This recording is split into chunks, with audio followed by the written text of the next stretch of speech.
옛날 옛적, 아주 먼 옛날, 세상의 모든 시름이 밤이슬처럼 내려앉는 깊고 고요한 숲이 있었습니다. 그 숲의 이름은 사람들의 입에 오르내리지 않았습니다.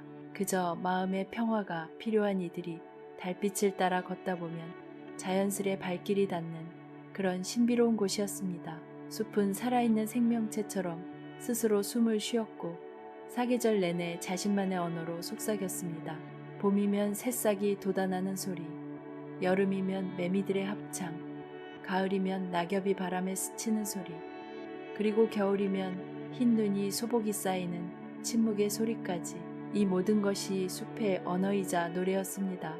이 신비로운 숲의 가장 깊은 곳, 달빛조차 길을 잃을 만큼 짙은 녹음 속에 작은 오두막 한 채가 있었습니다. 오두막은 마치 처음부터 그 자리에 있었던 것처럼 숲의 일부가 되어 세월의 이끼를 입고 고즈넉이 서 있었죠. 그리고 그곳에는 한때 세상에서 가장 아름다운 차를 끓이던 장인, 호수가 살고 있었습니다. 그의 이름처럼 호수의 찻잔에는 맑고 깊은 호수가 담겨 있는 듯 했습니다. 그는 젊은 시절 수도에서 가장 명망 높은 다인차이였습니다. 그의 찻집 문턱은 대감댁 마님들부터 시작해 시와 풍류를 아는 학자들, 그리고 임금님의 총애를 받는 신하들까지 내로라 하는 귀족들로 닳고 닳을 지경이었습니다. 사람들은 그의 차를 마시기 위해 며칠이고 줄을 서서 기다리는 것을 영광으로 여겼습니다. 호수에게 차를 끓이는 행위는 단순한 기술이 아니었습니다. 그것은 세상의 모든 소리와 조화를 이루는 하나의 예술이었습니다. 그는 찻잎이 바람에 스치는 소리, 맑은 샘물이 바위를 타고 흐르는 소리, 찬물이 끓어오르며 내는 섬세한 속삭임, 그리고 잘 구워진 찻잔이 찬물과 만나며 내는 맑고 청아한 울림까지, 그 모든 소리를 사랑하고 또 완벽하게 이해했습니다. 그의 손끝에서 만들어지는 차 한 잔에는 자연의 교향곡이 고스란히 담겨 있었습니다. 그는 자부심이 대단한 사람이었습니다.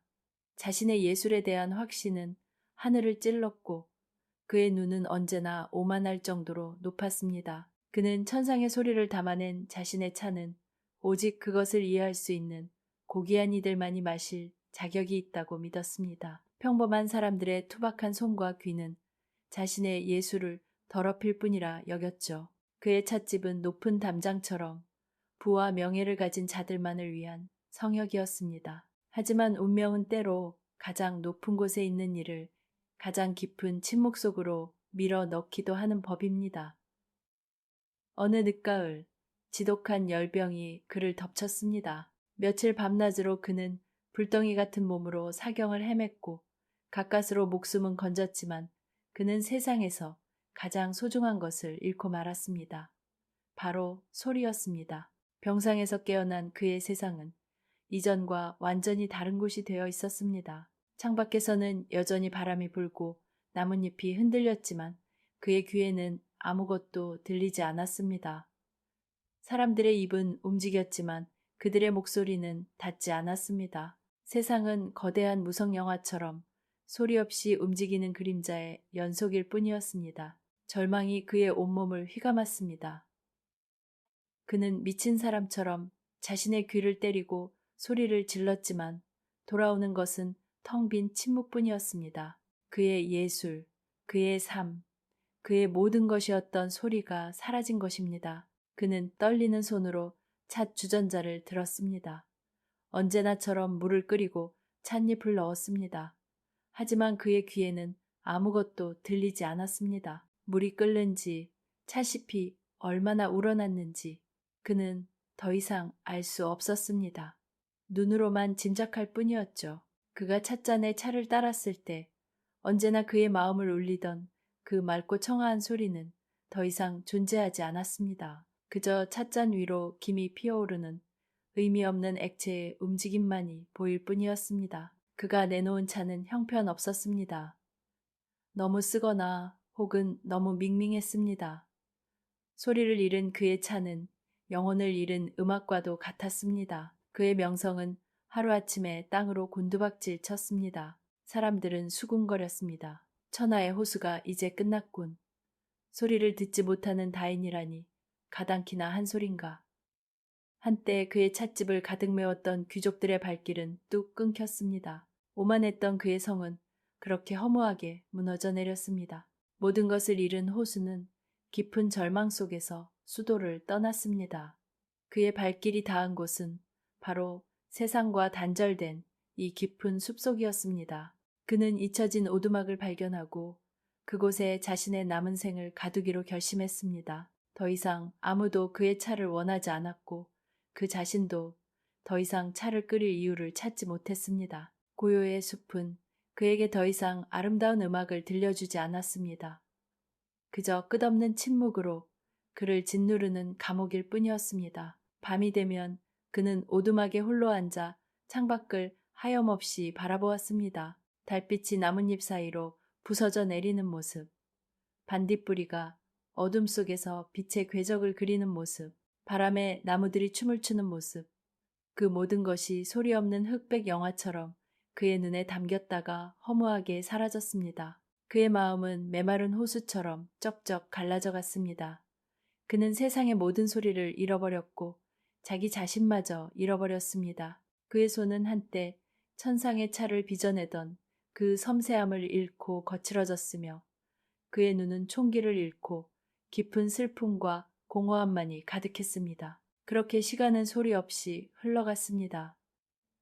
계절이 몇 번이나 바뀌었는지, 몇 해가 지났는지 호수는 알지 못했습니다. 그의 삶은 멈춰버렸으니까요.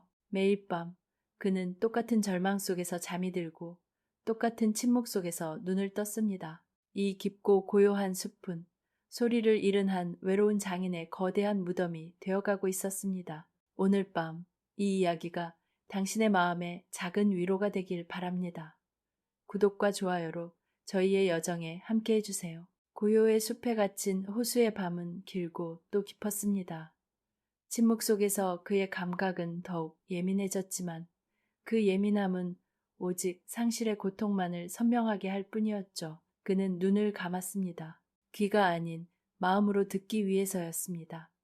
잃어버린 소리의 세계를 기억 속에서라도 붙잡고 싶었습니다. 눈을 감자 메마른 숲에 오두막은 사라지고 화려했던 수도의 찻집, 청운다실 룽차실 이 눈앞에 펼쳐졌습니다. 푸른 구름의 찻집이라는 이름처럼 그곳은 늘 맑고 향기로운 차향과 함께 고와한 풍류가 구름처럼 피어오르는 공간이었습니다.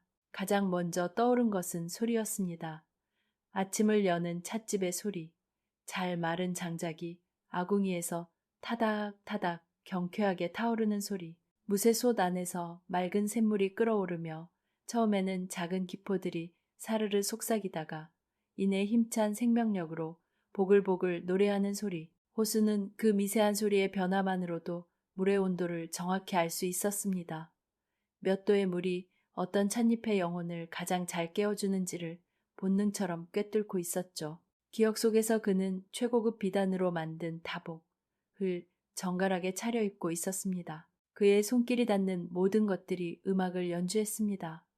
선반에서 백자 찻주전자를 꺼낼 때 손과 자기가 부딪히며 내는 다그라가는 맑은 소리, 마른 행주로 찻잔을 닦을 때 사각사각하는 기분 좋은 마찰음, 잘 보관된 찻잎통을 열 때 퐁 하고 터져나오는 깊고 그윽한 찻잎의 향기와 함께 들려오는 공기의 작은 파열음까지 이 모든 것이 그의 차를 위한 전주곡이었습니다. 손님들이 하나둘씩 찻집으로 들어섭니다. 비단 옷자락이 스치는 스윽 소리, 품격 있는 이들의 나직한 담소, 찻집 마루를 걷는 조심스러운 발걸음 소리. 그들은 모두 호수가 만들어내는 예술을 감상하기 위해 숨을 죽였습니다. 호수의 손이 움직이기 시작하면 찻집 안의 모든 소음은 배경이 되고 오직 그의 다도씨만이 유일한 선율이 되었습니다. 그는 먼저 뜨거운 물로 찻잔을 데웠습니다. 찬물이 얇은 자기 위를 흐르며 내는 쏴 하는 소리는 잠든 찻잔의 영혼을 부드럽게 깨우는 자장가와도 같았습니다. 데워진 물을 퇴수기에 버릴 때 쪼르르 하고 떨어지는 물소리는 경쾌하고 맑았습니다. 그리고 마침내 찻잎을 찻주전자에 넣는 순간입니다. 대나무로 만든 찻이 좌 위에서 섬세하게 고른 찻잎이 주전자 안으로 떨어질 때 마치 마른 가랑잎이 고요한 숲길에 내려앉듯 바스락하는 작은 소리를 냈습니다. 그 소리는 앞으로 펼쳐질 차의 맛과 향에 대한 기분 좋은 예고편이었죠. 가장 중요한 순간, 적절한 온도의 물을 찻 주전자에 따르는 순간입니다. 물줄기가 찻이 위로 떨어지며 촤 하고 퍼져나가는 소리. 그 소리 안에는 찻잎이 오랜 잠에서 깨어나 기지개를 켜는 소리, 움츠렸던 향과 맛을 세상에 풀어놓는 환희의 소리가 담겨 있었습니다. 호수는 눈을 감고도 그 소리만으로 찻잎이 얼마나 행복하게 우러나고 있는지 알 수 있었습니다. 첫 잔을 따라냅니다. 맑은 옥색 찬물이 찻잔으로 흘러 들어갈 때 졸졸졸 하는 소리는 마치 깊은 산속 옹달샘에서 흘러나오는 생명의 소리 같았습니다. 찻잔에 찬물이 채워지며 내는 울림은 찻잔의 재질과 형태, 두께에 따라 모두 다른 음계를 가졌습니다. 호수는 그 울림소리를 듣는 것을 사랑했습니다. 그것은 차와 잔이 만나 비로소 하나의 완전한 작품이 되었음을 알리는 축복의 팡파르였습니다. 손님들은 숨을 죽인 채 경건하게 찻잔을 들었습니다. 찻잔을 입으로 가져가 차를 마시는 소리, 맛을 음미하며 내는 나직한 감탄사. 과연 천하일품이요. 이 향은 마치 이른 봄 안개 낀 녹차밭을 거니는 듯하구려. 그들의 칭송은 호수의 자부심을 더욱 단단하게 만들었습니다. 그의 기억은 가장 화려했던 어느 날의 오후로 향했습니다. 임금님이 친히 그의 찻집을 행차했던 날이었습니다. 찻집은 최고의 비단과 장식으로 꾸며졌고 당대 최고의 가야금 연주자가 배경 음악을 연주하고 있었습니다. 가야금의 둥둥 하는 깊은 울림과 칭칭 하는 청아한 가락이 차향과 어우러져 공간을 가득 채웠습니다. 호수는 그날 자신의 모든 기량을 쏟아부어 전설적인 황금빛 찻잔에 차를 우려냈습니다. 그 찻잔은 오직 임금님을 위해서만 사용되는 것으로 순금으로 만들어져 차를 따를 때마다 쨍하는 세상에서 가장 고귀하고 맑은 소리를 냈습니다. 임금님은 그의 차를 한 모금 마신 뒤 눈을 감고 오랫동안 그 맛과 향, 그리고 소리의 여운을 즐겼습니다. 그리고 마침내 입을 열어 이렇게 말했죠. 그대의 찻잔에는 천하의 태평성대가 담겨 있구나. 그 말 한마디에 호수는 세상을 다 가진 것만 같았습니다. 그의 오만함은 하늘 끝에 닿았습니다. 그는 진심으로 자신의 차가 세상의 모든 소리 위에 군림하는 최고의 예술이라 믿었습니다. 하지만 그 모든 것은 이제 붙잡을 수 없는 신기루일 뿐이었습니다. 눈을 뜨자 호수에게 남은 것은 다시 깊고 차가운 침묵뿐이었습니다. 창밖에서는 달빛만이 소리 없이 흐르고 있었고 그의 귓가에는 황금빛 찻잔의 울림 대신 제 심장이 쿵쿵 절망적으로 울리는 소리만이 희미하게 느껴질 뿐이었습니다. 영광의 기억은 되돌아갈 수 없는 과거가 되어 현재의 고통을 더욱 날카롭게 파고들었습니다. 화려했던 기억의 편린들이 산산조각나 그의 메마른 마음 위로 소리 없이 흩어졌습니다. 소리를 잃은 자에게 밤은 낮보다 잔인했습니다. 낮은 눈에 보이는 것들로 허무한 시간을 채울 수라도 있었지만 밤은 모든 것을 어둠 속에 감추고 오직 침묵의 무게만을 남겨두었기 때문입니다. 호수의 밤은 특히나 더 길고 혹독했습니다. 고요의 숲은 본래 수많은 생명의 소리로 가득한 곳이었습니다. 해가 지면 풀벌레들이 저마다의 목소리로 합창을 시작하고 부엉이는 낮은 소리로 밤의 안부를 물었으며 이름 모를 야생화들은 달빛 아래 조용히 개화하며 자신들만의 향기로운 언어를 속삭였습니다. 하지만 호수에게 숲의 밤은 그저 텅 빈 공간, 거대한 무음의 동굴과도 같았습니다.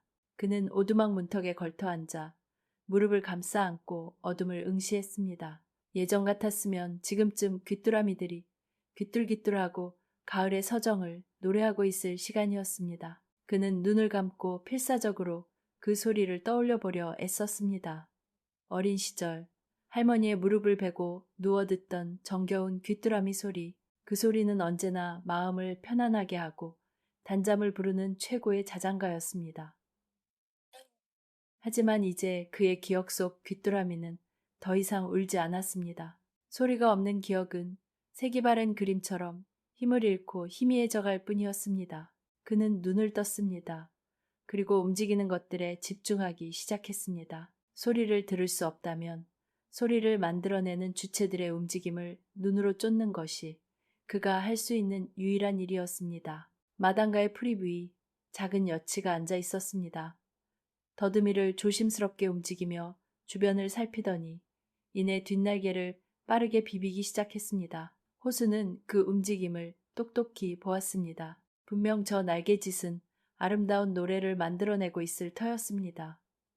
어쩌면 짝을 부르는 애타는 세레나데일지도 혹은 자신의 영역을 알리는 힘찬 외침일지도 몰랐습니다. 하지만 그의 세상에서는 아무런 변화도 일어나지 않았습니다. 여치의 필사적인 날개짓은 그저 소리 없는 무언극의 한 장면일 뿐이었습니다. 여치는 한참이나 날개를 비비다가 아무런 대답이 없자 실망한 듯 풀잎 아래로 모습을 감췄습니다. 오두막 처마 및 작은 거미 한 마리가 부지런히 집을 짓고 있었습니다. 거미줄을 뽑아내어 바람에 실어보내고 반대편 나뭇가지에 아슬아슬하게 붙잡히면 그 위를 조심스럽게 건너가 새로운 기둥을 세웠습니다. 그 작은 생명체의 정교하고 경이로운 움직임을 보고 있자니 문득 이런 생각이 들었습니다.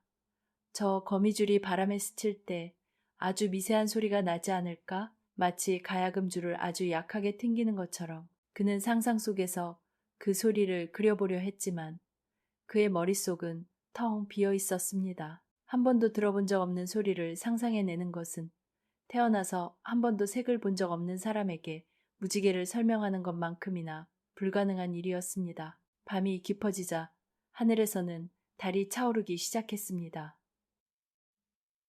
구름 한 점 없는 밤하늘, 은쟁반처럼 둥근 다리숲 전체를 은은한 빛으로 감쌌습니다. 달빛이 나뭇잎에 부딪혀 부서지는 모습이 보였습니다. 사르르 하고 부서져 내리는 소리가 들리는 듯 했습니다. 달빛이 이끼 낀 바위 위를 미끄러져 내려오는 모습도 보였습니다. 스르륵 하고 미끄러지는 소리가 들리는 듯 했습니다. 하지만 그것은 모두 과거의 기억이 만들어낸 환청 혹은 간절한 바람이 빚어낸 환상일 뿐이었습니다. 현실의 그는 여전히 차가운 침묵 속에 홀로 앉아 있었습니다. 그의 시선이 발밑에 작은 웅덩이로 향했습니다. 밤사이 내린 이슬이 모여 만들어진 작은 물 웅덩이였습니다. 그 위로 둥근 달의 모습이 온전히 담겨 있었습니다. 그때 나뭇잎 하나가 바람에 떨어져 웅덩이 위로 툭 하고 내려앉았습니다. 웅덩이의 표면이 파르르 떨리며 동심원을 그렸고 그 안에 담겨있던 달의 형상도 함께 일그러졌다가 서서히 제 모습을 찾아갔습니다. 호수는 그 장면에서 눈을 뗄 수가 없었습니다. 그는 분명히 보았습니다. 나뭇잎이 떨어지며 만들어낸 작은 파동. 그 파동은 소리가 눈에 보이는 형태로 나타난 것만 같았습니다. 소리는 공기의 떨림이라고 했던가. 그렇다면 저 물의 떨림 또한 소리의 또 다른 모습이 아닐까. 그는 멍하니 그 작은 웅덩이를 들여다보았습니다. 바람이 불 때마다 수면은 잔잔하게 일렁였고 그에 따라 달빛도 함께 춤을 추었습니다. 그 움직임에는 어떤 규칙적인 리듬이 있는 것 같았습니다. 그는 손가락을 들어 조심스럽게 웅덩이에 담가 보았습니다. 차가운 물의 감촉과 함께 그의 손끝으로 미세한 떨림이 전해졌습니다. 그것은 바람의 떨림이었고 숲의 떨림이었으며 밤의 떨림이었습니다. 소리는 아니었지만 분명 세상이 그에게 보내는 작은 신호와도 같았습니다. 그날 밤 호수는 처음으로 귀뚜라미 소리 없이 잠을 청했습니다. 대신 그는 눈을 감고 아까 보았던 물 웅덩이의 파동을 떠올렸습니다. 달빛을 받아 은은하게 빛나던 동심원, 조용히 퍼져나가다가 이내 사라지던 그 잔잔한 움직임. 그는 자신의 숨을 그 파동에 맞추어 보았습니다. 천천히 숨을 들이쉴 때 파동이 생겨나고 천천히 숨을 내쉴 때 파동이 사라지는 상상을 했습니다. 여전히 그의 세상은 고요했지만 더 이상 예전처럼 숨막히는 침묵은 아니었습니다. 그것은 마치 거대한 호수의 수면과도 같은 깊이를 알 수 없는 평온한 침묵이었습니다. 그는 그 침묵의 한가운데에 떠있는 작은 조각배가 된 기분이었습니다.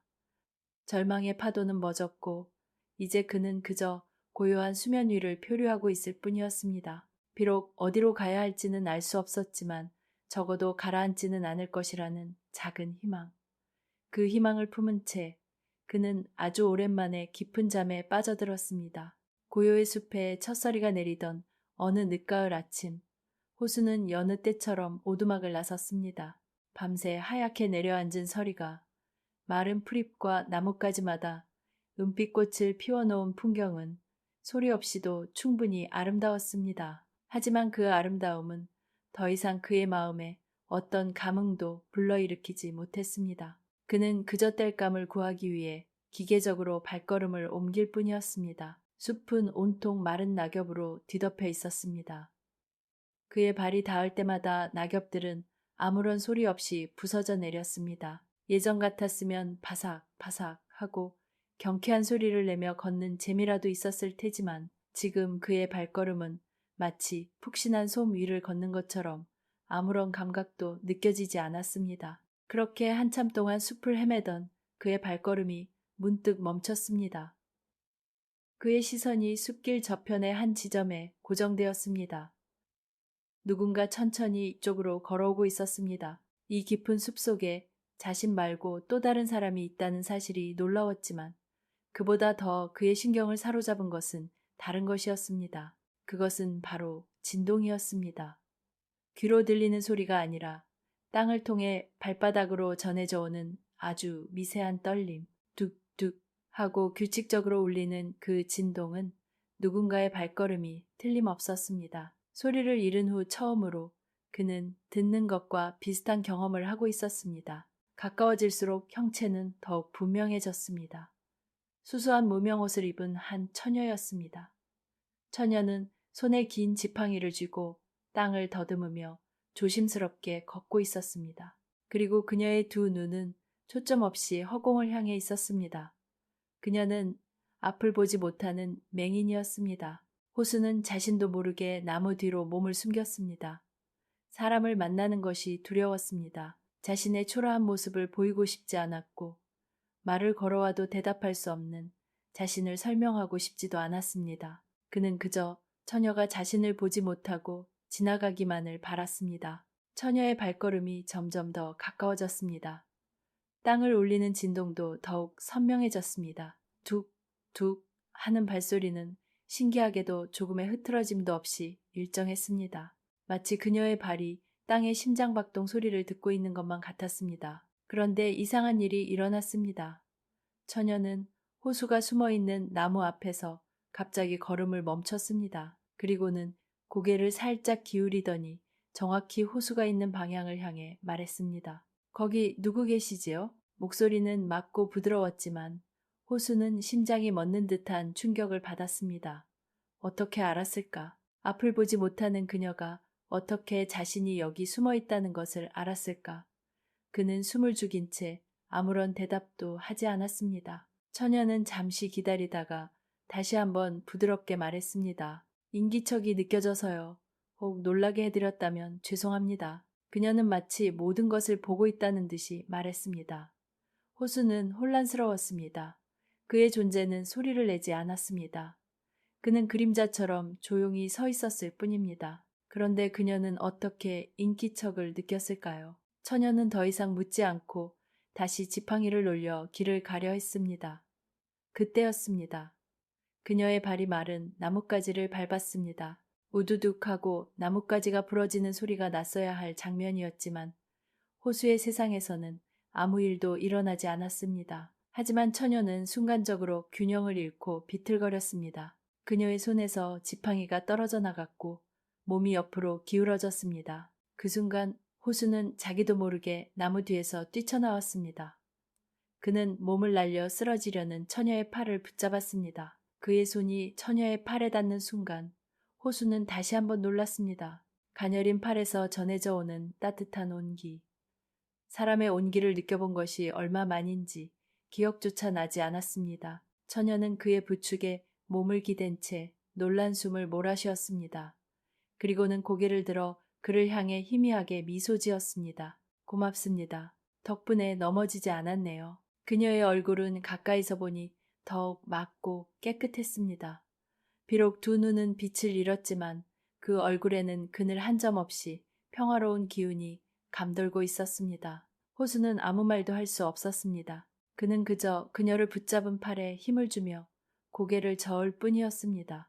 처녀는 잠시 그의 침묵을 느끼는 듯 하더니 이내 이해했다는 듯이 고개를 끄덕였습니다. 괜찮으시다면 떨어진 제 지팡이 좀 주워주시겠어요? 호수는 그제야 정신을 차리고 황급히 땅에 떨어진 지팡이를 주워 그녀의 손에 쥐어주었습니다. 그녀의 손가락이 그의 손등을 스치는 순간 알 수 없는 잔잔한 떨림이 그의 심장을 관통했습니다. 저는 연화라고 합니다. 이 숲 너머 마을에서 종이를 만들어 팔지요. 오늘은 종이의 재료가 될 좋은 흙을 구하러 숲에 들어왔답니다. 연화. 연꽃이라는 뜻의 이름이 그녀와 참으로 잘 어울린다고 호수는 생각했습니다. 진흙 속에서도 아름다운 꽃을 피우는 연꽃처럼 그녀는 어둠 속에서도 자신만의 빛을 발하고 있는 것 같았습니다. 그녀는 어떻게 자신이 숨어 있는 것을 알았을까요? 그리고 어떻게 소리 없이 쓰러지는 자신을 그가 구해줄 것을 알았을까요? 수많은 질문이 그의 머릿속을 맴돌았지만 그는 아무것도 물을 수 없었습니다. 연화는 그의 침묵에 익숙해진 듯 더 이상 그에게 말을 걸지 않았습니다. 대신 그녀는 허리를 숙여 땅에 흙을 한 줌 집어들었습니다. 그리고는 두 손으로 흙을 부드럽게 비비며 그 감촉과 향을 음미했습니다. 그녀의 모습은 마치 세상에서 가장 귀한 보석을 다루는 장인처럼 진지하고 경건했습니다. 호수는 소리를 잃었고 연화는 빛을 잃었습니다. 세상에 가장 중요한 두 가지 감각을 잃은 두 사람이 소리 없는 숲속에서 그렇게 우연히 만났습니다. 그 만남은 말은 낙엽 위로 내리는 가을 햇살처럼 조용하고 따스했습니다. 그리고 그것은 메말라 있던 호수의 마음에 아주 오랜만에 싹을 틔운 작고 소중한 희망의 씨앗이었습니다. 그날 이후 연화는 이따금씩 호수의 오두막을 찾아왔습니다. 그녀는 앞을 보지 못했지만 숲의 지형을 손바닥처럼 꿰고 있었습니다. 바람의 냄새, 흙의 감촉, 나무의 결을 따라 그녀는 한 번도 길을 잃지 않았습니다.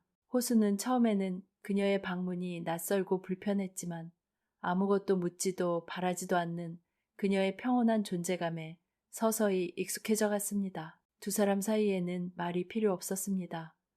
호수는 말을 할 수 없었고 연화는 말보다 다른 감각으로 세상을 이해하는 사람이었습니다. 그녀는 호수가 가져다주는 따뜻한 물 한 잔에 미소로 고마움을 표했고 호수는 그녀가 가져오는 작은 들꽃의 향기에서 계절의 변화를 느꼈습니다. 그들의 교감은 소리 없는 시시와도 같았습니다. 그러던 어느 날 연하는 등에 무언가 묵직한 것을 지고 나타났습니다. 그것은 젖은 삼배에 곱게 쌓인 흙덩이였습니다. 그녀는 늘 그렇듯 평온한 미소를 지으며 말했습니다. 장인어른께 드릴 선물을 가져왔습니다. 호수는 의아한 표정으로 흙덩이를 내려다보았습니다. 자신에게 흙이 무슨 선물이 될 수 있을까? 그는 더 이상 흙을 만져 무언가를 만들지 않았습니다. 소리를 들을 수 없는 도공도공은 날개 잃은 새와 같았으니까요. 연화는 그의 마음을 읽기라도 한 듯 조용히 말을 이었습니다. 이 흙은 아주 특별한 곳에서 왔답니다. 침묵의 계곡이라고 불리는 곳이지요. 그곳에서는 바람도 시냇물도 소리를 내지 않는다고 해요. 모든 소리가 땅속으로 스며들어 잠드는 곳이라고 어르신들께 들었습니다. 그녀는 삼배를 풀고 흙덩이를 호수의 손에 건넸습니다. 호수는 마지못해 흙을 받아들었습니다. 흙은 그의 손바닥 위에서 묵직하고 차가운 감촉을 전해왔습니다. 아주 검고 입자가 믿을 수 없을 만큼 고왔습니다. 마치 잘 갈아놓은 먹물 덩어리를 만지는 듯한 느낌이었습니다. 호수는 무심코 흙을 조금 떼어 두 손가락으로 비벼 보았습니다.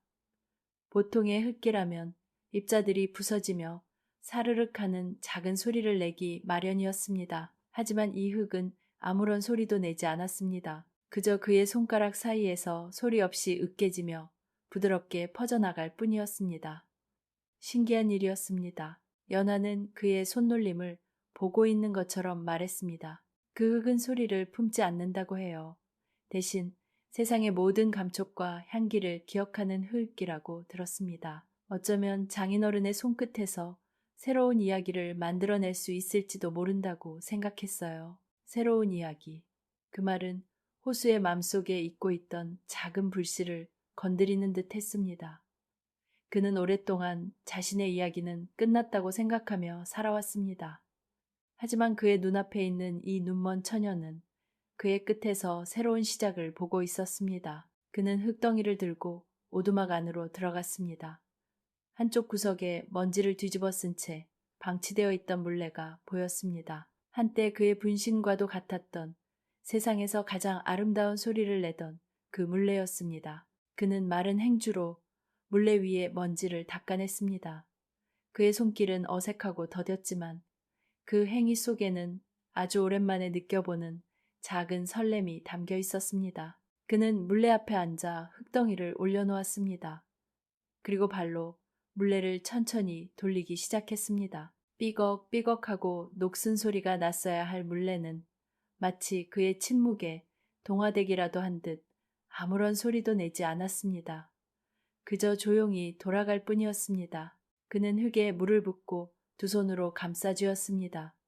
차갑고 부드러운 흙의 감촉이 그의 손 전체를 감쌌습니다. 그는 눈을 감았습니다. 귀가 아닌 오직 손끝의 감각에만 집중했습니다.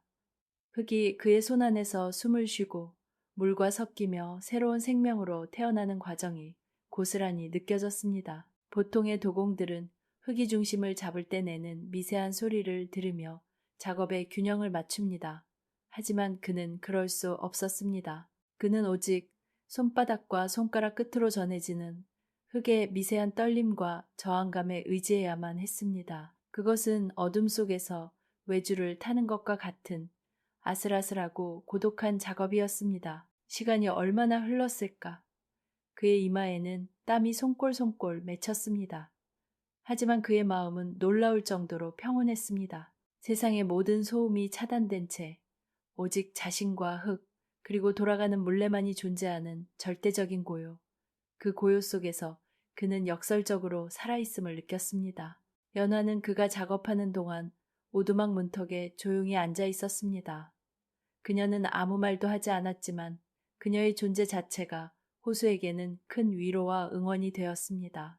빛을 잃은 그녀가 어둠 속에서 자신만의 길을 찾았듯이 소리를 잃은 그 또한 이 침묵 속에서 자신만의 길을 찾아낼 수 있을 것만 같았습니다. 땅의 깊은 곳에서 온 선물, 소리를 품지 않는 신비로운 흙, 그것은 단순한 흙덩이가 아니었습니다. 그것은 절망의 끝에서 연화가 그에게 건넨 작지만 단단한 희망의 조각이었습니다. 그리고 호수는 이제 그 희망의 조각을 자신의 손으로 직접 빚어낼 준비를 하고 있었습니다. 물레 위의 흙덩이는 처음에는 거칠고 제멋대로였습니다. 호수의 손길에 순순히 따르지 않고 저항하며 자꾸만 중심을 벗어나려 했습니다. 예전에 그였다면 흙이 내는 불균형의 소리를 듣고 단번에 중심을 잡아냈을 것입니다. 하지만 지금 그는 오직 손끝의 감각이라는 희미한 등불 하나에 의지해 망망대해를 항해하는 뱃사공과도 같았습니다. 그의 손가락들은 오랫동안 잊고 있던 기억을 더듬기 시작했습니다. 한때는 눈을 감고도 세상에서 가장 완벽한 균형을 만들어내던 그 손가락들이었습니다. 흙의 미세한 떨림, 물레의 회전 속도, 손가락에 가하는 압력의 조화, 그 모든 것이 그의 몸에 체화되어 있었지만 절망의 시간 속에서 그 기억들은 깊은 동굴 속에 잠들어 있었습니다. 첫 번째 시도는 실패였습니다. 중심을 잃은 흙덩이는 힘없이 무너져 내렸습니다. 두 번째 시도도 세 번째 시도도 마찬가지였습니다. 땀이 그의 등을 적셨고 팔은 뻐근해 왔습니다. 좌절감이 밀려왔습니다. 역시 무리였을까? 소리를 듣지 못하는 도공은 영원히 껍데기일 뿐인 걸까? 그가 포기하려는 듯 손을 때려던 순간 문득 연하의 얼굴이 떠올랐습니다. 그녀는 어떻게 어둠 속에서 길을 잃지 않는 걸까? 그녀는 말했었습니다. 바람의 냄새와 흙의 온기, 그리고 발끝으로 전해지는 땅의 미세한 떨림이 자신의 길을 안내해 준다고. 그렇다면 자신 또한 귀가 아닌 다른 감각으로 흙의 마음을 읽어야 하는 것이 아닐까. 호수는 다시 눈을 감았습니다. 그리고 귀를 막고 있던 절망의 손을 치워버렸습니다.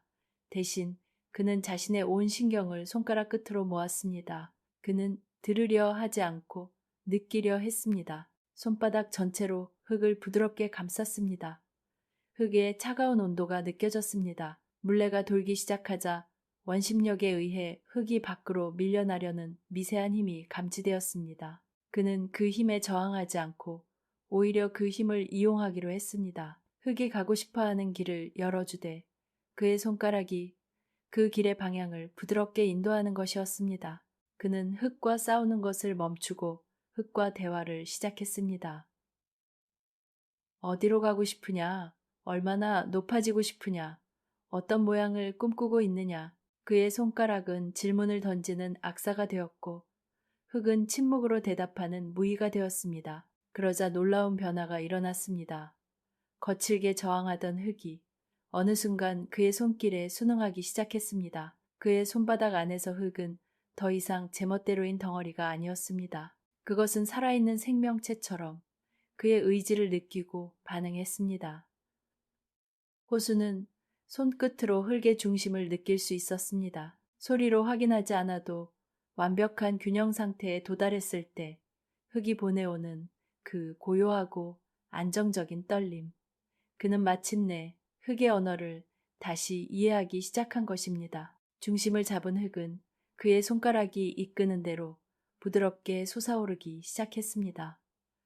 그의 엄지손가락이 흙의 중심을 부드럽게 누르자 작은 우물이 생겨났습니다.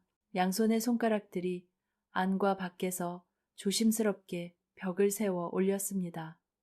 너무 얇지도 너무 두껍지도 않게 그의 손가락들은 과거의 기억을 완벽하게 되찾았습니다. 아니, 기억을 넘어선 새로운 차원의 감각을 깨우치고 있었습니다.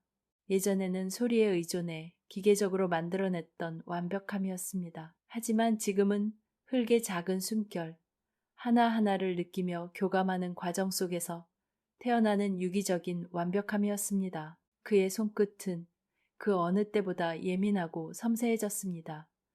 그는 흙 속에 섞인 아주 작은 모래알 하나의 존재감까지도 느낄 수 있을 정도였습니다. 시간이 얼마나 흘렀을까? 물레가 멈추고 호수는 천천히 눈을 떴습니다. 그의 눈앞에는 비록 투박하지만 온전한 형태를 갖춘 그릇 하나가 놓여 있었습니다. 완벽하게 대칭을 이루는 황금 비율의 작품은 아니었지만 그 안에는 호수의 땀과 고뇌, 그리고 마침내 찾아낸 희망이 고스란히 담겨 있었습니다. 그릇의 표면에는 그의 거친 손가락 자국이 희미하게 남아 마치 그가 흙과 나눈 침묵의 대화 기록처럼 보였습니다. 오두막 문턱에 앉아있던 연하가 고개를 돌렸습니다. 그녀는 볼 수 없었지만 공간을 가득 채운 공기의 변화를 느낀 것 같았습니다. 절망의 냉기가 사라지고 그 자리에 창조의 따스한 열기가 피어오르고 있었습니다. 그녀의 입가에 맑은 미소가 피어올랐습니다. 호수는 자신의 손을 내려다보았습니다. 한때 세상에서 가장 화려한 소리를 빚어내던 그의 손, 모든 것을 잃었다고 생각했던 그의 손은 이제 침묵 속에서 새로운 이야기를 만들어낼 준비를 마쳤습니다. 기억을 더듬던 그의 손가락은 마침내 기억을 넘어선 새로운 길을 찾아낸 것입니다. 숲의 저녁 노을이 오두막 안으로 길게 들이우며 새로 태어난 그릇 위를 따스하게 감싸고 있었습니다. 첫 번째 그릇을 빚어낸 후 호수는 며칠 밤낮으로 흙과 씨름했습니다. 그는 먹는 것도 자는 것도 잊은 채 물레 앞에 앉았습니다. 수십 번의 실패가 반복되었습니다. 어떤 것은 너무 두꺼워 투박했고 어떤 것은 너무 얇아 주저앉아 버렸습니다. 하지만 그는 포기하지 않았습니다. 실패는 더 이상 절망의 증거가 아니었습니다. 그것은 흙의 마음을 더 깊이 이해해가는 과정의 일부일 뿐이었습니다. 그의 손가락은 날이 갈수록 예민해졌습니다. 그는 이제 손끝의 감각만으로 흙의 두께를 정확히 잴 수 있었고 흙 속에 포함된 수분의 양까지도 느낄 수 있었습니다. 그의 작업은 더 이상 기술의 영역이 아니었습니다. 그것은 침묵 속에서 이루어지는 깊은 명상과도 같았습니다. 그리고 보름달이 휘영청 밝은 어느 날 밤, 그는 마침내 때가 되었음을 직감했습니다. 밤의 공기는 낮과는 다른 특별한 기운을 품고 있었습니다. 모든 생명이 잠든 시간, 세상의 모든 소음이 가라앉고 오직 순수한 고요만이 남는 시간. 그는 이 고요의 정수를 담은 그릇을 만들고 싶었습니다. 그는 오두막의 문을 활짝 열어젖혔습니다. 은은한 달빛이 쏟아져 들어와 물레와 흙덩이를 환하게 비추었습니다. 그는 등불을 켜지 않았습니다. 오직 달빛에만 의지해 작업을 시작했습니다. 어둠 속에서는 시각마저 무뎌졌고 그 덕분에 그의 촉각은 극한까지 예민해졌습니다. 물레가 소리 없이 돌아가기 시작했습니다.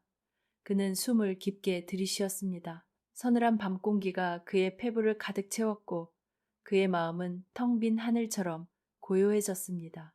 그는 두 손으로 흙을 감쌌습니다. 달빛을 머금은 흙은 평소보다 더 차갑고 성스러운 기운을 품고 있는 듯 했습니다. 그의 손이 움직이기 시작했습니다.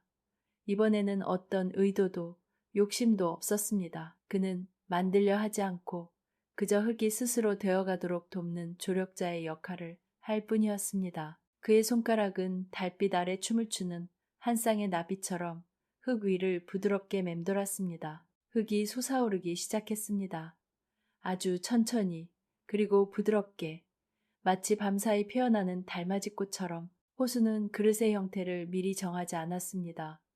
그는 흙이 원하는 모양, 달빛이 빚어주고 싶은 형태를 그저 따를 뿐이었습니다. 그의 엄지손가락이 흙의 중심을 누르고 들어가자 작은 공간이 만들어졌습니다. 그 공간은 세상을 담기 위한 것이 아니라 비우기 위한 공간처럼 느껴졌습니다. 모든 소리와 번뇌를 담아 소멸시키는 그런 성스러운 공간이었습니다. 그릇의 벽이 얇고 고르게 솟아올랐습니다. 그 표면은 놀라울 정도로 매끄러웠습니다. 마치 잘 닦인 흑요석처럼 달빛을 은은하게 반사했습니다. 그릇의 곡선은 인위적으로 만들어낸 완벽한 원이 아니었습니다. 그것은 마치 둥근 조약돌처럼 자연의 시간 속에서 빚어진 듯한 부드럽고 편안한 곡선이었습니다. 한참의 시간이 흐른 후 호수는 조용히 손을 떼었습니다.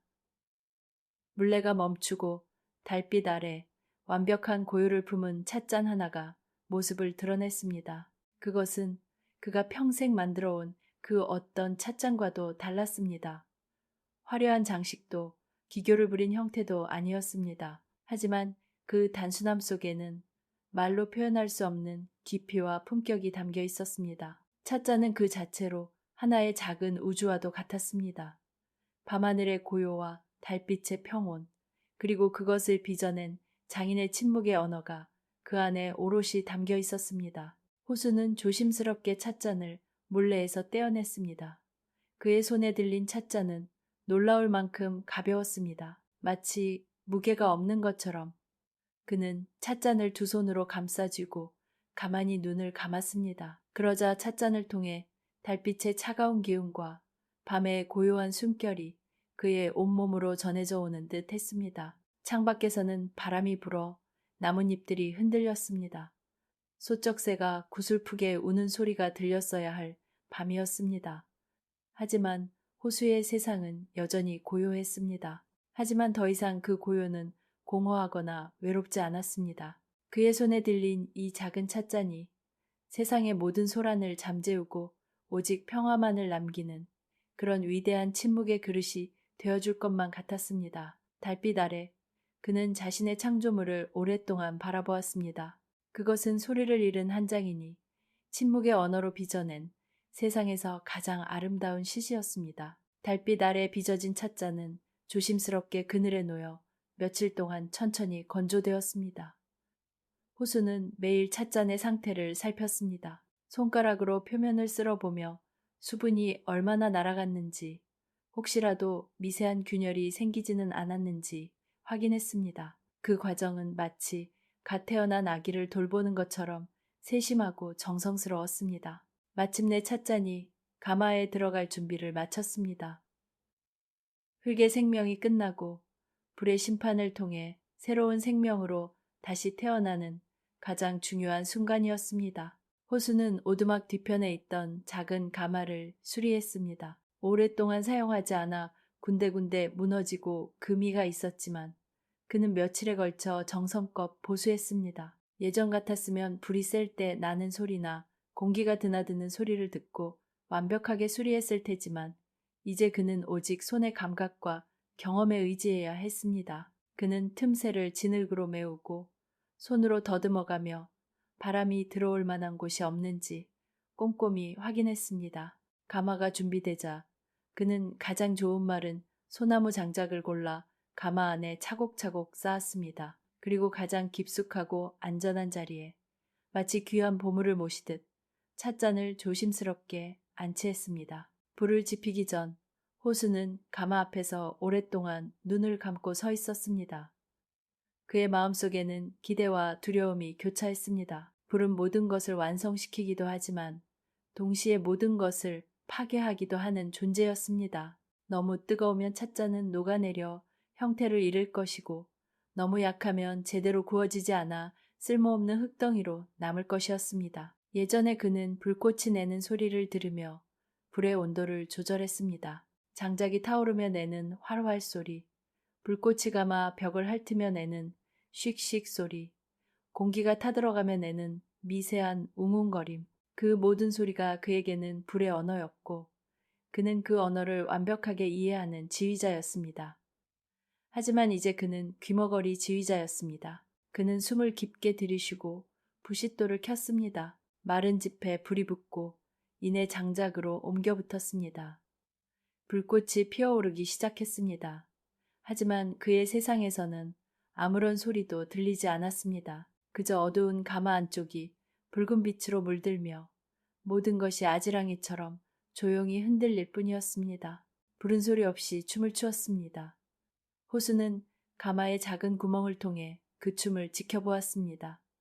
그는 불꽃의 색깔과 모양으로 불의 상태를 가늠해야 했습니다. 처음에는 붉고 거칠게 타오르던 불꽃이 시간이 지나면서 점차 주황빛으로 그리고 마침내 온도가 최고조에 달했을 때는 눈부신 백색의 빛을 띠며 안정적으로 타올랐습니다. 그는 들으려 하지 않고 보려 했습니다.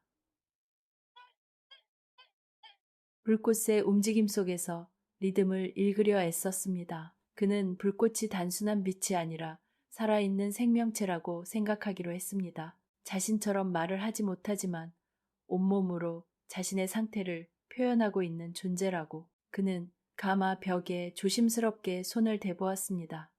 손바닥을 통해 전해져 오는 뜨거운 열기. 그는 그 열기의 미세한 변화에 온 신경을 집중했습니다. 열기가 너무 강해지면 장작을 빼고 약해지면 새 장작을 조심스럽게 밀어 넣었습니다. 그것은 마치 성난 야생마를 길들이는 것과 같은 위험하고도 섬세한 작업이었습니다. 밤이 깊도록 그는 한숨도 자지 않고 가마 곁을 지켰습니다. 붉은 불빛이 그의 얼굴을 비추었고 그의 그림자는 불길의 춤에 맞춰 길게 흔들렸습니다. 그는 완전히 탈진했지만 이상하게도 정신은 그 어느 때보다 맑았습니다. 침묵 속에서 불꽃과 교감하는 그 시간은 그에게 또 다른 차원의 명상이었습니다. 꼬박 하루하고도 반나절이 지났습니다. 그는 불꽃의 색이 가장 이상적인 백색에 도달했다가 서서히 잦아드는 것을 확인하고 가마의 입구를 진흙으로 완전히 막았습니다. 이제부터는 기다림의 시간이었습니다. 가마가 스스로 천천히 식기를, 그 안에서 찻잔이 새로운 모습으로 깨어나기를 기다려야 했습니다. 기다리는 동안 그는 묘한 평온함을 느꼈습니다. 그는 최선을 다했습니다.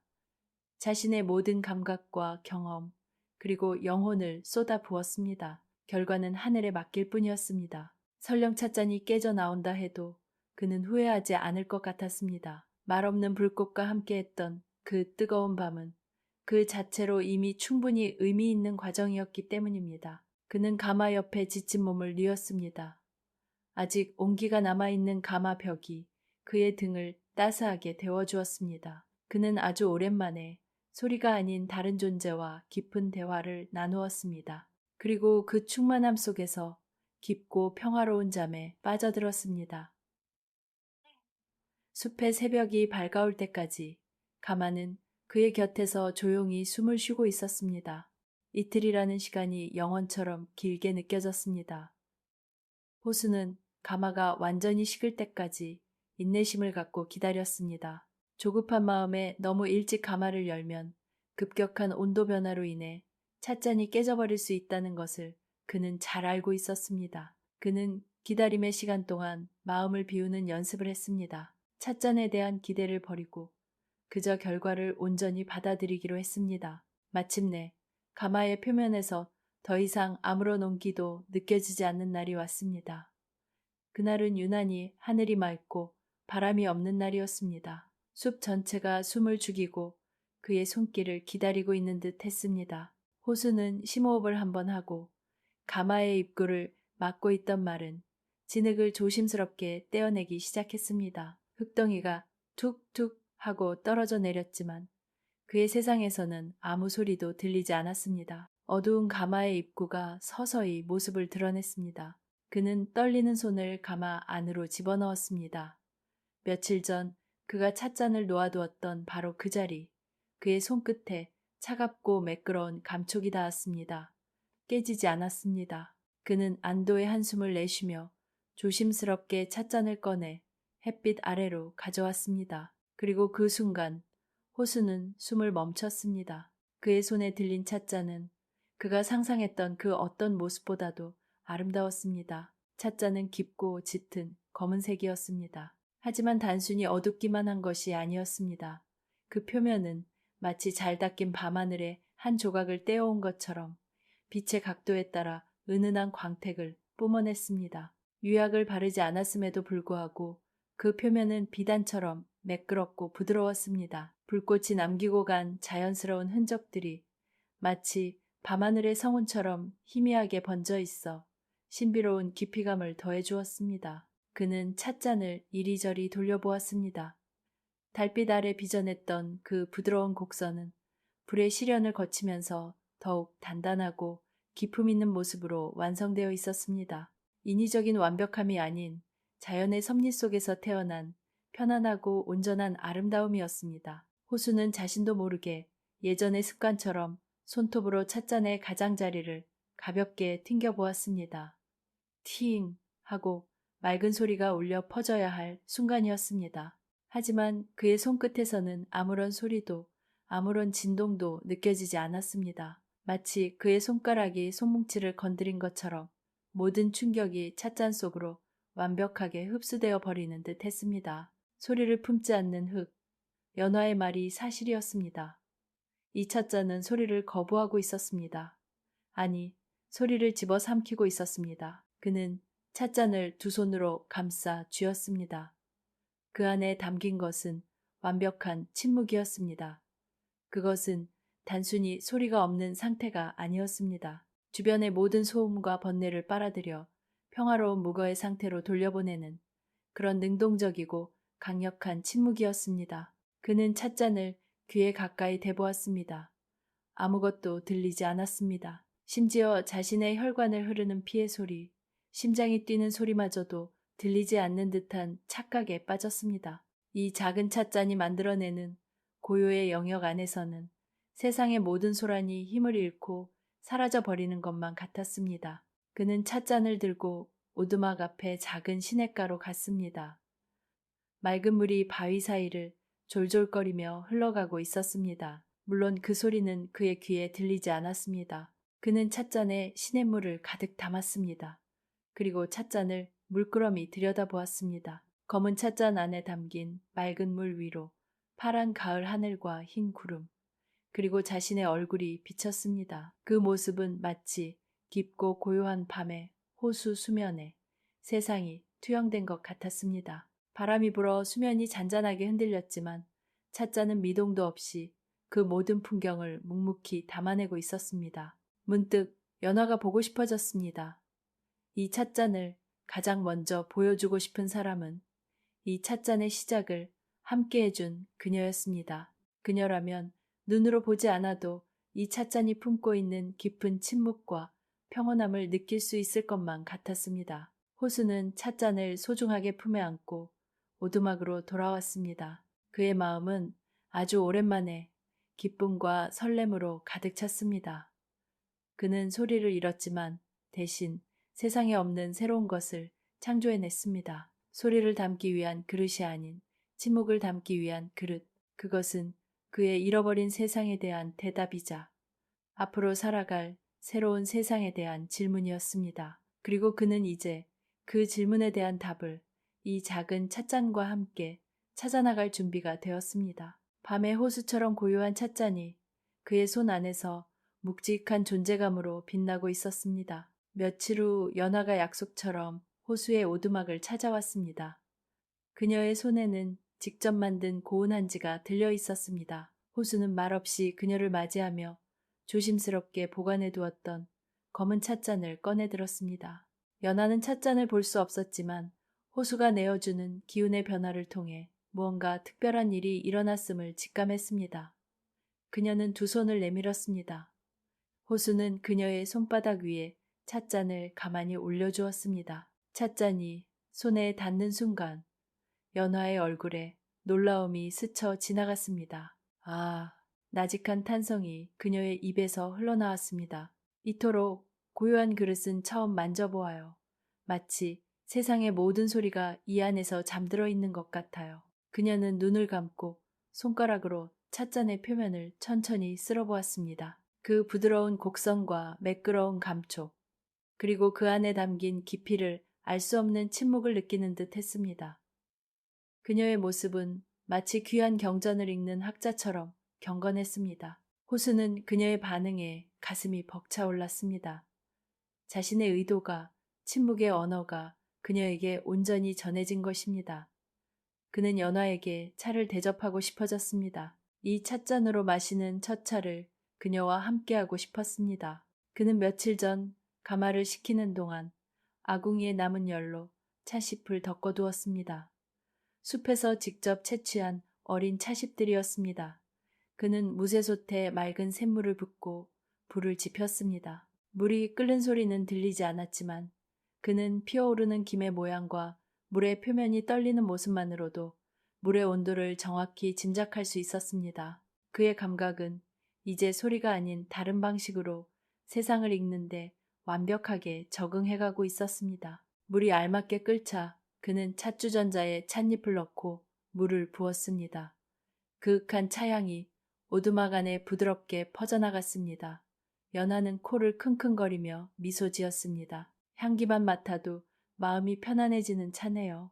그리고 마침내 역사적인 순간이 다가왔습니다. 호수는 잘 우러난 찬물을 검은 찻잔에 따르기 시작했습니다. 그의 손은 미세하게 떨리고 있었습니다. 맑은 찬물이 찻잔 안으로 쪼르르 흘러들어갔습니다. 물론 그 소리는 오두막 안에 울려 퍼지지 않았습니다. 찻잔을 연화에게 건네는 그의 마음은 조마조마했습니다. 과연 이 찻잔은 어떤 맛을 보여줄까? 소리를 삼켜버린 찻잔은 차의 맛과 향까지도 앗아가는 것은 아닐까? 연화는 두 손으로 찻잔을 공손히 받아들었습니다. 따뜻한 온기가 그녀의 손을 통해 전해졌습니다. 그녀는 먼저 차향을 깊게 들이마셨습니다. 그리고 조심스럽게 찻잔을 기울여 차를 한 모금 마셨습니다. 바로 그 순간이었습니다. 연화의 두 눈이 휘둥그레졌습니다. 그녀의 얼굴에는 믿을 수 없다는 표정이 떠올랐습니다. 그녀는 찻잔을 든 채 꼼짝도 하지 않고 허공의 한 점을 응시했습니다. 마치 무언가에 홀린 사람처럼. 호수는 걱정스러운 마음에 그녀의 어깨를 가볍게 흔들었습니다. 그제야 정신을 차린 연하는 떨리는 목소리로 말했습니다. 이게 어찌된 일이죠? 방금 제 머릿속에서 소리가 들렸어요. 소리? 호수는 자신의 귀를 의심했습니다. 아니, 의심할 귀조차 그에게는 없었습니다. 그는 의아한 표정으로 그녀를 바라보았습니다. 연화는 흥분을 감추지 못하고 다시 말했습니다. 분명히 들었어요. 맑은 샘물이 바위를 타고 흐르는 소리, 바람이 나뭇잎을 스치는 소리, 그리고 이 찻잎들이 햇살 아래서 자라나는 소리까지도요. 호수는 망치로 머리를 한 대 맞은 듯한 충격을 받았습니다. 소리를 품지 않는 찻잔, 소리를 삼켜버리는 찻잔. 그는 그렇게만 생각했습니다. 하지만 그 생각은 완전히 틀렸습니다. 이 찻잔은 소리를 없애는 것이 아니었습니다. 찻잔은 소리를 저장하고 있었습니다. 찻잔에 닿는 모든 것들의 소리를, 그 기억을, 그 영혼을 흡수하고 있었던 것입니다. 그리고 찻잔에 담긴 액체를 마시는 사람의 마음속에 그 소리들을 온전히 재현해내는 것이었습니다. 호수는 떨리는 손으로 자신의 몫으로 따라두었던 또 다른 찻잔을 들었습니다. 그것은 평범한 백자 찻잔이었습니다. 그는 아무런 기대 없이 차를 마셨습니다. 늘 그렇듯 아무런 맛도 감흥도 느껴지지 않는 밍밍한 찬물이었습니다. 그는 다시 검은 찻잔을 들었습니다. 연화가 마시고 남은 차였습니다. 그는 눈을 질끈 감고 남은 차를 전부 마셨습니다. 그리고 기적이 일어났습니다. 그의 머릿속, 그의 영혼 속에서 소리의 교향곡이 울려 퍼지기 시작했습니다. 쏴아 맑고 시원한 바람이 소나무 숲을 지나가는 소리, 톡토독 밤새 내린 이슬이 차시 위로 떨어지는 소리, 따사사 이른 아침에 햇살이 어린 찻잎을 부드럽게 어루만지는 소리, 졸졸졸 찬물을 길어온 시냇물이 노래하는 소리, 타닥타닥 아궁이에서 장작이 즐겁게 타오르는 소리, 그 모든 소리가 찬물이 거쳐온 모든 여정의 소리가 그의 머릿속에서 생생하게 살아났습니다. 귀로 듣는 소리가 아니었습니다. 그것은 영혼으로 직접 듣는 세상의 근원적인 소리였습니다. 그는 몇 년 만에 처음으로 눈물을 흘렸습니다. 절망의 눈물이 아닌 황홀한 기쁨의 눈물이었습니다. 그는 소리를 잃은 것이 아니었습니다. 그는 단지 세상을 다른 방식으로 듣는 법을 배우고 있었던 것뿐입니다. 그리고 이 작은 검은 찻잔은 그에게 새로운 세상의 문을 열어준 열쇠였습니다. 호수와 연화는 한참 동안 아무 말 없이 서로를 바라보았습니다. 소리를 잃은 남자와 빛을 잃은 여자는 이제 세상에서 가장 특별한 비밀을 공유하는 사이가 되었습니다. 그들의 침묵은 더 이상 결핍의 증거가 아니었습니다. 그것은 마음속에서 울려 퍼지는 충만한 소리의 세계를 함께 듣고 있는 완벽한 교감의 시간이었습니다. 기적을 경험한 다음 날부터 호수의 삶은 완전히 달라졌습니다. 그는 더 이상 절망에 잠식된 채 오두막에 갇혀있지 않았습니다. 매일 아침 해가 뜨면 그는 검은 찻잔을 품에 안고 숲으로 향했습니다. 그는 이제 새로운 세상의 소리를 수집하는 탐험가가 되었습니다. 그의 첫 번째 목표는 바람소리였습니다. 그는 바람소리를 사랑했습니다. 계절과 장소에 따라 1000개의 얼굴을 가진 바람의 노래. 그는 그 모든 소리를 자신의 찻잔에 담고 싶었습니다. 그는 먼저 숲에서 가장 키가 큰 소나무들이 군락을 이룬 곳으로 갔습니다. 그곳은 바람이 길을 잃고 머무는 곳, 바람의 정거장과도 같은 곳이었습니다. 그는 가장 큰 소나무 아래 자리를 잡고 찻잔에 아침 이슬을 가득 채웠습니다. 그리고는 찻잔을 두 손으로 받쳐들고 가만히 눈을 감았습니다. 얼마 지나지 않아 바람이 불어오기 시작했습니다. 쏴 하고 수천 개의 소립 사이를 훑고 지나가는 바람의 소리가 그의 귀에는 들리지 않았습니다. 하지만 그는 볼 수 있었습니다. 거대한 소나무들이 바람의 힘에 맞춰 천천히 그리고 장엄하게 춤을 추는 모습을 그는 느낄 수 있었습니다. 바람이 그의 뺨을 스치고 그의 옷자락을 흔드는 감촉을. 그는 찻잔 속의 이슬이 바람에 실려 온 소나무의 영혼을 흠뻑 빨아들이는 상상을 했습니다. 솔잎의 날카로운 속삭임, 굵은 나뭇가지가 바람에 맞서며 내는 묵직한 신음, 그리고 그 모든 소리가 어우러져 만들어내는 숲의 교향곡. 한나절이 지나도록 그는 그 자리에 앉아 있었습니다. 찻잔을 든 그의 모습은 마치 자연의 일부가 된 것처럼 보였습니다. 마침내 바람이 잦아들자 그는 자리에서 일어났습니다. 그는 찻잔에 담긴 이슬을 한 모금 마셨습니다. 그러자 그의 머릿속에서 장엄한 소리가 울려 퍼졌습니다. 그것은 그가 기억하던 그 어떤 바람 소리보다도 웅장하고 깊었습니다. 단순히 귀로 듣는 소리가 아니었습니다. 그것은 바람의 힘, 바람의 영혼 그 자체였습니다. 그는 눈을 감은 채 거대한 소나무가 되어 바람과 함께 춤을 추는 듯한 황홀경에 빠졌습니다. 다음 날 그는 대시피 서거기는 대나무 숲으로 갔습니다. 그는 그곳에서 대나무 잎에 맺힌 이슬을 찻잔에 담았습니다.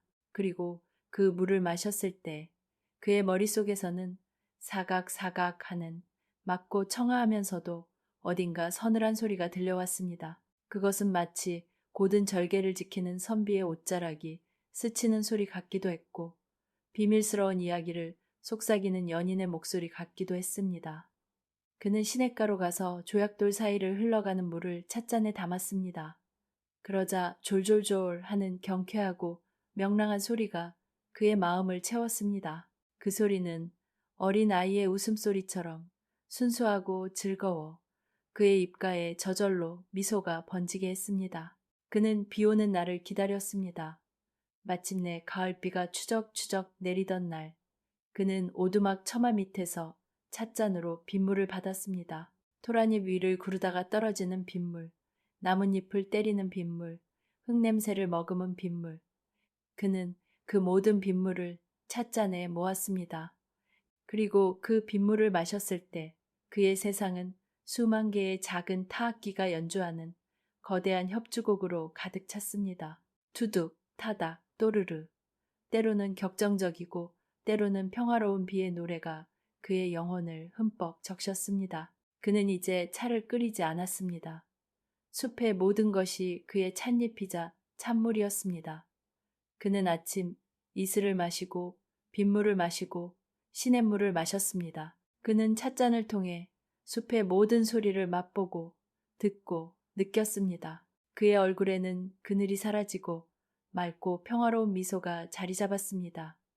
그의 눈은 더 이상 공허하지 않았습니다. 그의 눈 안에는 숲의 모든 소리가 담겨 있는 것처럼 깊고 총명한 빛이 감돌았습니다. 소리를 잃었던 장인은 이제 세상에서 가장 위대한 소리의 수집가가 되었습니다. 그는 귀로 소리를 듣는 대신 온몸으로 그리고 영혼으로 소리를 마시고 있었습니다. 그의 작은 검은 찻잔은 더 이상 단순한 그릇이 아니었습니다. 그것은 세상의 모든 소리를 담아내는 마법의 호수이자 그의 잃어버린 세계와 새로운 세계를 연결해주는 신비로운 통로였습니다.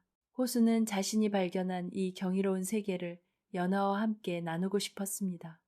이 모든 기적의 시작은 그녀로부터 비롯되었기 때문입니다. 그는 며칠 동안 어떤 소리를 그녀에게 가장 먼저 들려줄지 고민했습니다. 웅장한 소나무 숲의 바람 소리일까? 아니면 청아한 대나무 숲의 속삭임일까? 고민 끝에 그는 가장 평범하면서도 가장 근원적인 소리를 선택하기로 했습니다. 바로 오두막 옆을 흐르는 작은 시냇물 소리였습니다. 그 시냇물은 사계절 내내 마르지 않고 늘 같은 자리에서 조용히 노래하며 흘러가는 숲의 변함없는 심장 박동과도 같은 존재였습니다. 연하가 찾아오던 날 호수는 그녀를 데리고 시냇가로 갔습니다. 그는 말을 할 수 없었지만 그의 손짓과 눈빛만으로도 그의 설렘과 기대감이 그녀에게 고스란히 전해졌습니다.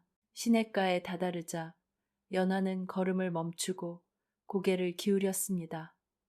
그녀는 눈으로 볼 수 없었지만 공기 중에 섞인 서늘하고 맑은 물의 기운을 느낀 것 같았습니다. 물이 흐르는 곳인가요? 아주 맑은 냄새가 나네요. 호수는 미소를 지으며 고개를 끄덕였습니다. 그는 검은 찻잔을 꺼내 시냇물에 담갔습니다.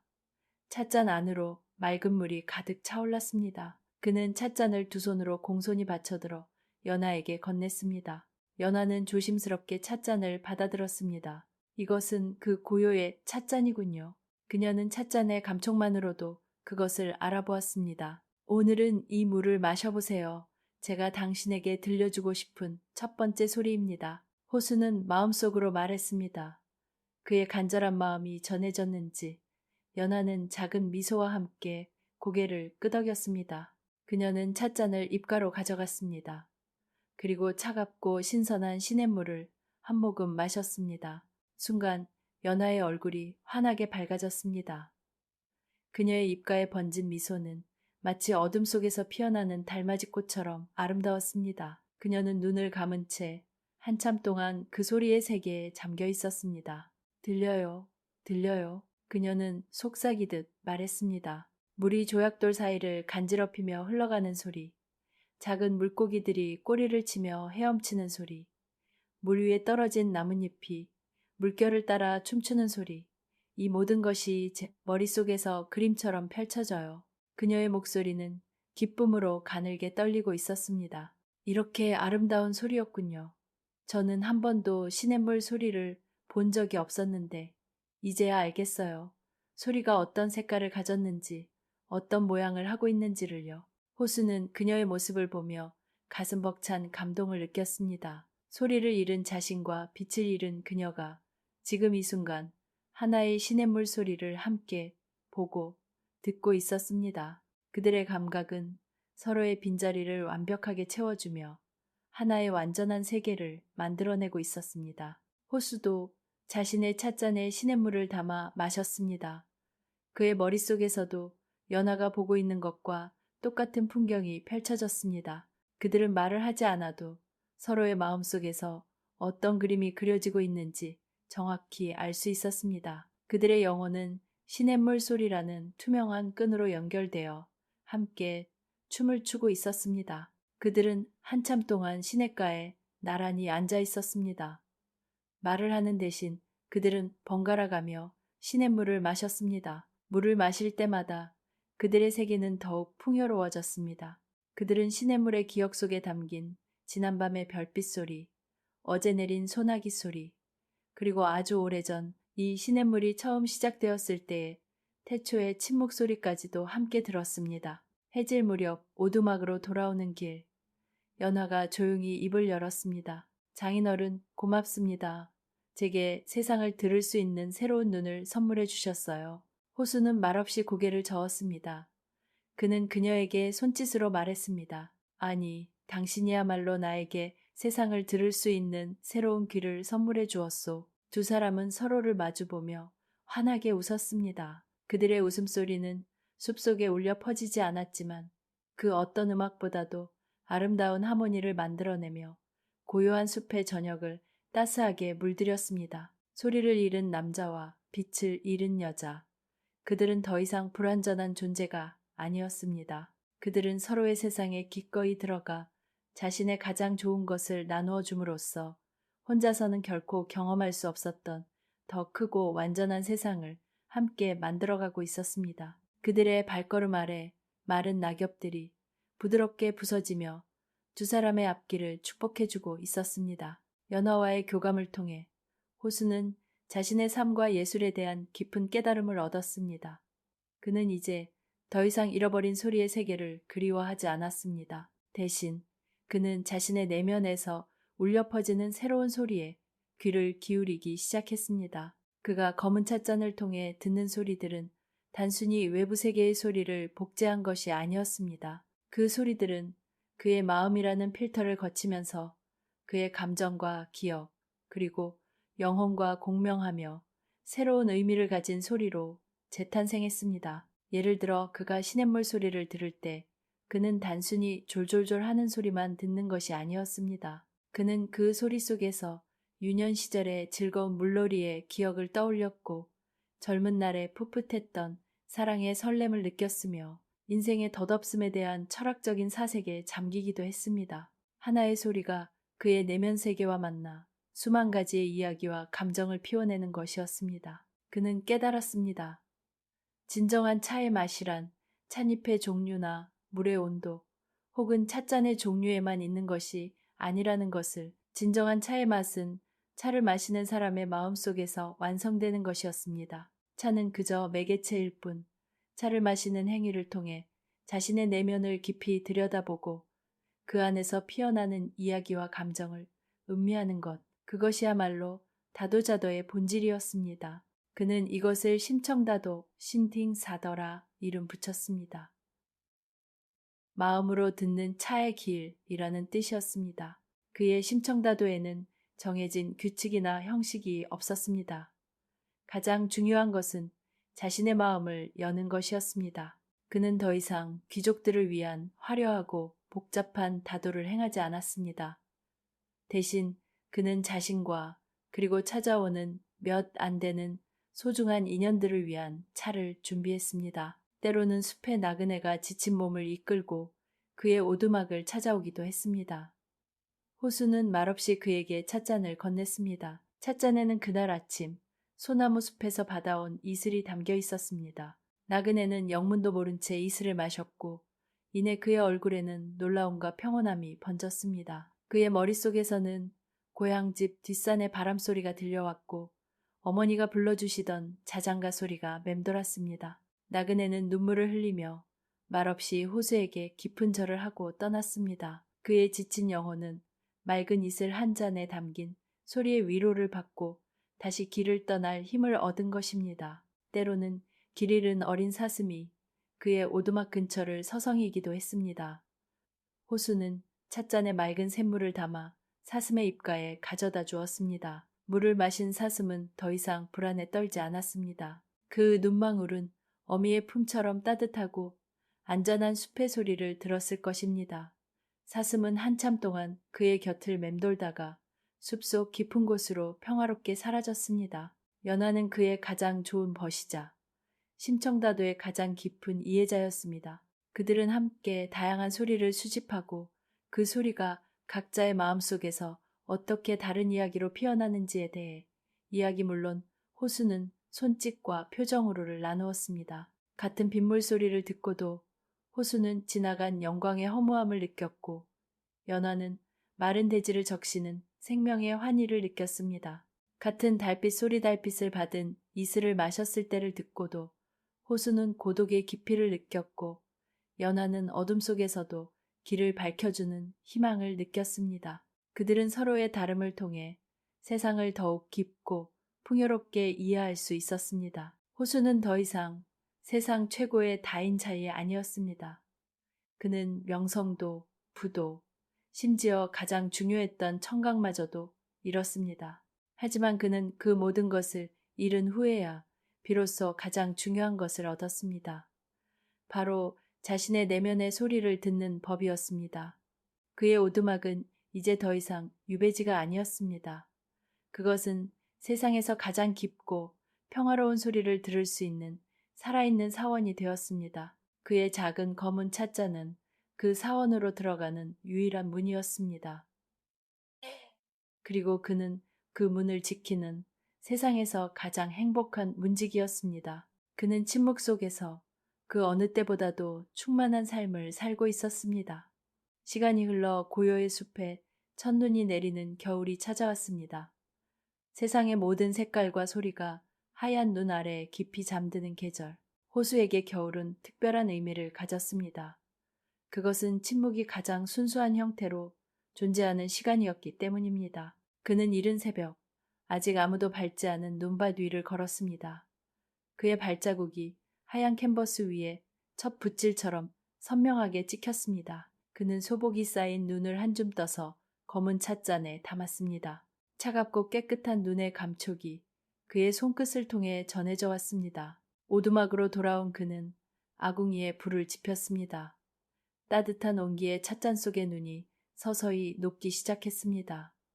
그는 그 과정을 가만히 지켜보았습니다. 고체였던 눈이 액체인 물로 변해가는 소리 없는 마법과도 같은 순간이었습니다.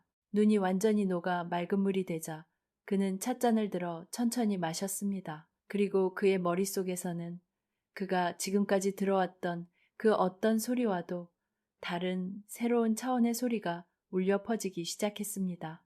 그것은 소리라고 부르기 힘든 어떤 상태에 가까웠습니다. 그의 머릿속에는 아무런 소리도 들리지 않았습니다. 바람소리도 물소리도 풀벌레 소리도 아니었습니다. 그곳에는 오직 끝을 알 수 없는 깊고 평화로운 고요만이 존재했습니다. 마치 눈 덮인 광활한 설원을 홀로 걷고 있는 듯한 혹은 깊은 밤하늘의 별이 되어 우주를 유영하는 듯한 그런 절대적인 평온함이었습니다. 그는 깨달았습니다. 눈쉬의 소리는 바로 평온 그 자체라는 것을. 눈은 세상의 모든 소란과 번잡함을 자신의 품으로 껴안아 그것들을 가장 순수한 형태의 침묵으로 되돌려 놓는 힘을 가지고 있었습니다. 그는 눈을 감고 그 평온함에 온전히 몸을 맡겼습니다. 과거의 영광에 대한 집착도, 미래에 대한 불안도, 현재의 고독감도 그 모든 것이 하얀 눈처럼 녹아내려 사라지는 것을 느꼈습니다. 그의 마음은 갓 내린 눈밭처럼 아무런 흔적도 없는 깨끗하고 평화로운 상태가 되었습니다. 바로 그때 그는 진정한 들음의 의미를 깨달았습니다. 세상의 모든 소리를 듣는 것보다 더 위대한 것은 바로 이 마음의 평온을 듣는 것이었습니다. 외부의 소리에 휘둘리지 않고 자신의 내면에서 울려 퍼지는 이 고요한 평화의 소리에 귀를 기울일 수 있을 때 비로소 인간은 진정한 자유를 얻을 수 있는 것이었습니다. 그의 청각을 앗아간 열병은 저주가 아니었습니다.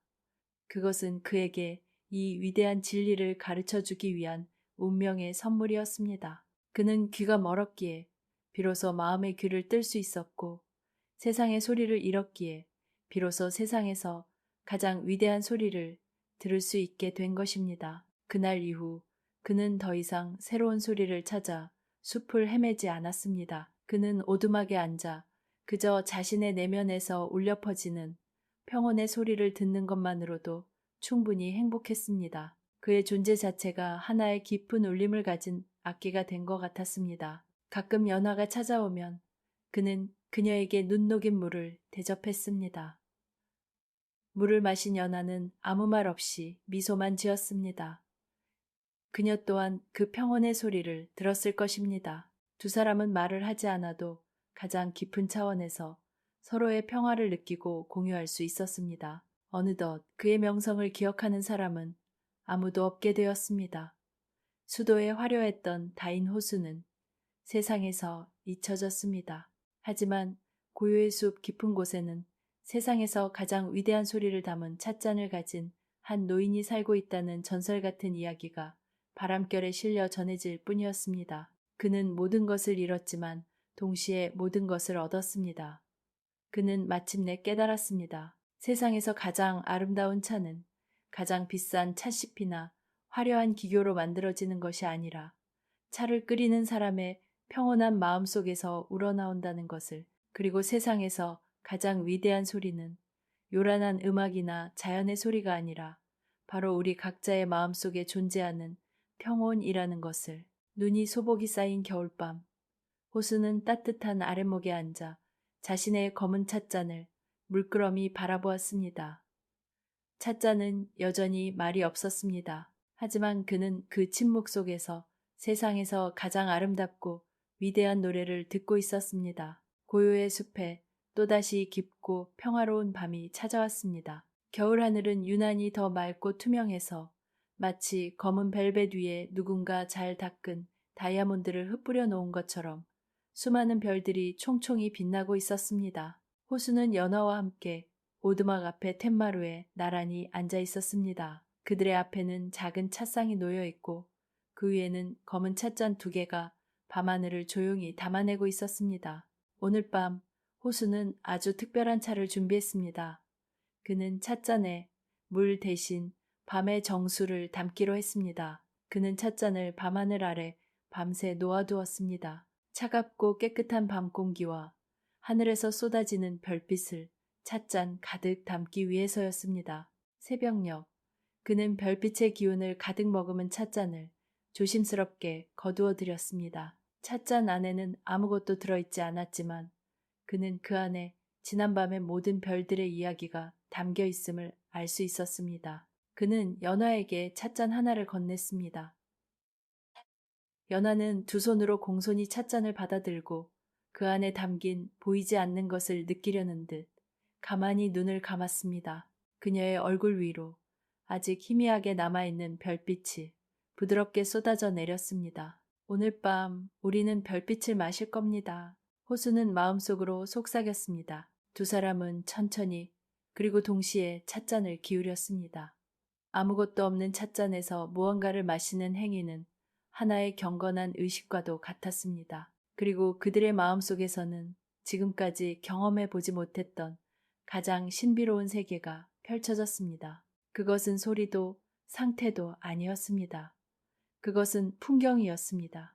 그들의 눈앞 물론 마음의 눈앞에 끝없이 펼쳐진 우주가 나타났습니다. 수많은 별들이 태어나고 빛을 발하고 소멸하는 장엄한 파노라마가 펼쳐졌습니다. 그들은 혜성이 되어 긴 꼬리를 그리며 밤하늘을 가로질렀고 성운이 되어 아름다운 색깔의 가스구름 속을 유영했습니다. 아무런 소리도 들리지 않았지만 그 어떤 음악보다도 웅장하고 아름다운 우주의 교향곡이 그들의 영혼을 가득 채웠습니다. 그들은 시간과 공간의 개념을 잊었습니다. 그들은 더 이상 소리를 잃은 남자와 빛을 잃은 여자가 아니었습니다. 그들은 우주의 일부가 되어 영원의 시간 속을 자유롭게 여행하고 있었습니다. 한참의 시간이 흐른 후 그들은 천천히 현실로 돌아왔습니다. 동쪽 하늘이 희미하게 밝아오고 있었습니다. 밤의 마법이 끝나가고 있었습니다. 연화의 뺨 위로 눈물 한 방울이 소리 없이 흘러내렸습니다. 하지만 그것은 슬픔의 눈물이 아니었습니다. 아름다웠어요. 그녀는 거의 들리지 않는 작은 목소리로 속삭였습니다. 세상이 이렇게 넓고 아름다운 곳인 줄 몰랐어요. 제 작은 어둠 속에서는 상상도 할 수 없었던 세계였어요. 호수는 말없이 그녀의 손을 잡아주었습니다. 그의 손은 따뜻하고 단단했습니다. 그는 이제 그 어떤 것도 두렵지 않았습니다. 그는 가장 깊은 절망 속에서 가장 위대한 진리를 발견했고 가장 완전한 상실 속에서 가장 충만한 행복을 찾았습니다. 그는 이제 알 것 같았습니다. 이 검은 찻잔이 그에게 온 이유를. 그것은 잃어버린 것을 되찾아주기 위한 것이 아니었습니다. 그것은 그가 가진 것 너머에 있는 더 크고 위대한 세계를 보여주기 위한 것이었습니다. 이제 이야기는 끝을 맺을 시간입니다. 어쩌면 호수와 연화는 그 후로도 오랫동안 숲의 작은 오두막에서 별빛을 마시며 행복하게 살았을지도 모릅니다. 아니면 그들은 또 다른 소리와 빛을 찾아 새로운 여행을 떠났을지도 모르죠. 중요한 것은 그들이 더 이상 무언가를 잃었다고 생각하지 않는다는 것입니다. 그들은 이제 비우는 법을 배웠고 그 비어있는 공간을 세상의 아름다움으로 채우는 법을 알게 되었습니다. 이제 당신도 천천히 눈을 감아보세요. 당신의 마음속에도 세상의 모든 소리를 담을 수 있는 고요한 찻잔 하나가 있습니다. 오늘 밤 그 찻잔에 가득했던 모든 걱정과 불안을 조용히 비워내세요. 그리고 그 빈자리에 밤하늘의 별빛을 가득 담아보세요. 당신의 숨결이 점점 더 깊고 편안해집니다. 당신의 몸이 따뜻하고 아늑한 이불 속으로 부드럽게 가라앉습니다. 별빛 한 모금. 이제 당신도 꿈속으로 여행을 떠날 시간입니다. 이 이야기가 당신의 밤에 평화로운 쉼표가 되었기를 바랍니다. 저희의 이야기가 마음에 드셨다면 구독과 좋아요로 따뜻한 응원을 보내주세요. 안녕히 주무세요. 좋은 꿈 꾸세요. 시간이 얼마나 흘렀을까요? 자욱했던 밤안개가 서서히 걷히고 다시 밤하늘의 별들이 모습을 드러내기 시작했습니다. 별빛이 다시 땅을 비추자 별나무의 잎사귀마다 맺혀있던 밤이슬들이 보석처럼 영롱하게 빛났습니다. 선호는 천천히 눈을 떴습니다. 그의 눈앞에는 수만 개의 작은 별들이 내려앉은 듯한 황홀한 풍경이 펼쳐져 있었습니다. 이슬방울 하나하나에 밤하늘의 별이 담겨 반짝이고 있었습니다. 그는 조심스럽게 손을 뻗어 이슬 맺힌 나뭇잎 하나를 만져보았습니다. 차갑고 매끄러운 감촉, 손가락 끝으로 전해져 오는 청정한 기운에 그의 마음속 마지막 남은 근심의 찌꺼기마저 깨끗하게 씻겨 나가는 듯 했습니다. 그날 밤의 경험은 선호의 삶을 완전히 바꾸어 놓았습니다. 그는 이전에도 성실하고 착한 농부였지만 이제는 자연의 언어를 이해하고 생명의 소중함을 온몸으로 깨닫는 지혜로운 사람이 되었습니다. 그는 더 이상 밭의 크기나 수확의 양에 연연하지 않았습니다.